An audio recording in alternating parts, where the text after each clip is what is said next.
Welcome students, आज हम start करेंगे अपनी फर्स्ट ईयर की केमिस्ट्री का चैप्टर नंबर 1 का लेक्चर नंबर 11 और आज का हमारा टॉपिक है एवरेज एटॉमिक मास।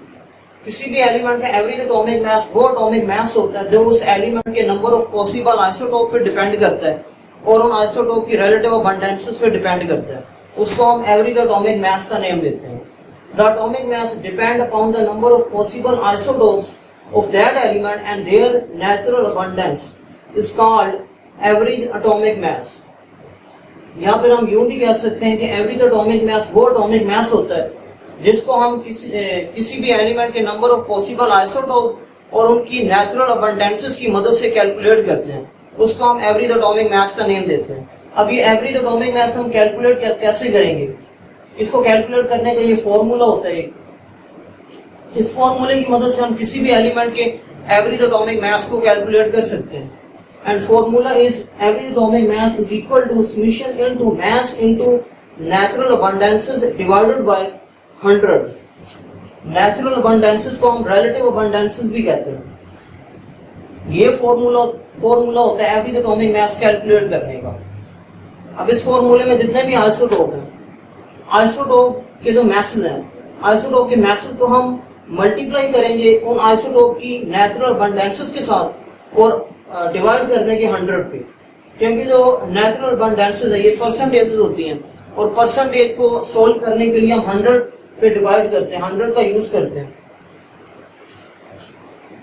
आपकी बुक में अब एक एग्जांपल गिवन है, उस एग्जांपल में वो कह रहे हैं कि एवरेज एटॉमिक मास या फ्रैक्शनल एटॉमिक मास कैलकुलेट करें। एवरेज एटॉमिक मास को हम फ्रैक्शनल एटॉमिक मास का नेम भी देते हैं। अब एग्जांपल नंबर 1 में वो कह रहे हैं कि नियोन है, एक हमारे पास सैंपल है, उस सैंपल में नियोन गैस है। अब नियोन के जो है वो total number of possible isotope, number of possible isotope कितने होते हैं? 3। नियोन के टोटल 3 आइसोटोप होते हैं, नियोन 20, नियोन 21, नियोन 22। और इनके मैसेज हैं, इनके एटॉमिक नंबर सबके सेम है और मास नंबर सबके डिफरेंट है। आइसोटोप के एटॉमिक नंबर सेम होते हैं और मास नंबर इनके डिफरेंट होते हैं। और इनकी जो नेचुरल अबंडेंसेस हैं वो भी गिवन है। नियोन 20 की 90.92 है, नियोन 21 की 0.26% है और नियोन 22 की 8.82% है। ये इनकी नेचुरल अबंडेंसेस हैं और ये इनके मैसेज हैं। इनके मैसेज को हम मल्टीप्लाई करेंगे इनकी नेचुरल अबंडेंसेस के साथ और डिवाइड कर देंगे 100 पे, यानी ये फॉर्मूला हम यूज करेंगे। हम इन आइसोटोप के जो मैसेज हैं, इनके मैसेज को इनकी जो नेचुरल अबंडेंसेस हैं, नेचुरल अबंडेंसेस के साथ मल्टीप्लाई करेंगे।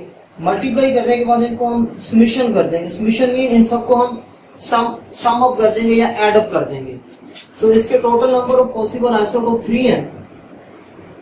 फर्स्ट ऑफ ऑल हम नियोन का जो एटॉमिक मास है वो 20 है और इसकी नेचुरल अबंडेंसेस 90.92 है, यानी 20 को मल्टीप्लाई करेंगे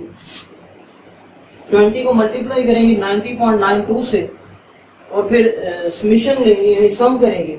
सम 21 की जो नेचुरल अबंडेंसेस है वो 0.26 है।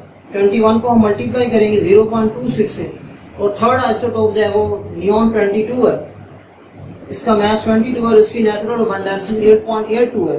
22 को मल्टीप्लाई करेंगे 8.82 से और इन सबको हम सम कर देंगे, यानी इनका समेशन ले लेंगे। समेशन लेने के बाद डिवाइड करेंगे 100 पे, क्योंकि जो नेचुरल अबंडेंसेस हैं वो परसेंटेज में होती हैं और परसेंटेज को सोल्व करने के लिए हम 100 पे डिवाइड करते हैं। सो इसको हम मल्टीप्लाई ऐड करेंगे, फिर 100 पे डिवाइड करेंगे और फाइनली जो हमारे पास आंसर आएगा वो 20.18 है। ये नियोन का एवरेज एटॉमिक मास है। अब नियोन के टोटल 3 आइसोटोप थे।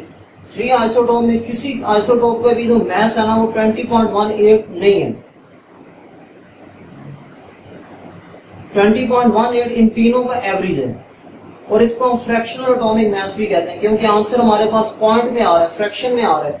इसलिए एवरेज एटॉमिक मास को हम फ्रैक्शनल एटॉमिक मास का नेम भी देते हैं और इसका यूनिट होता है AMU।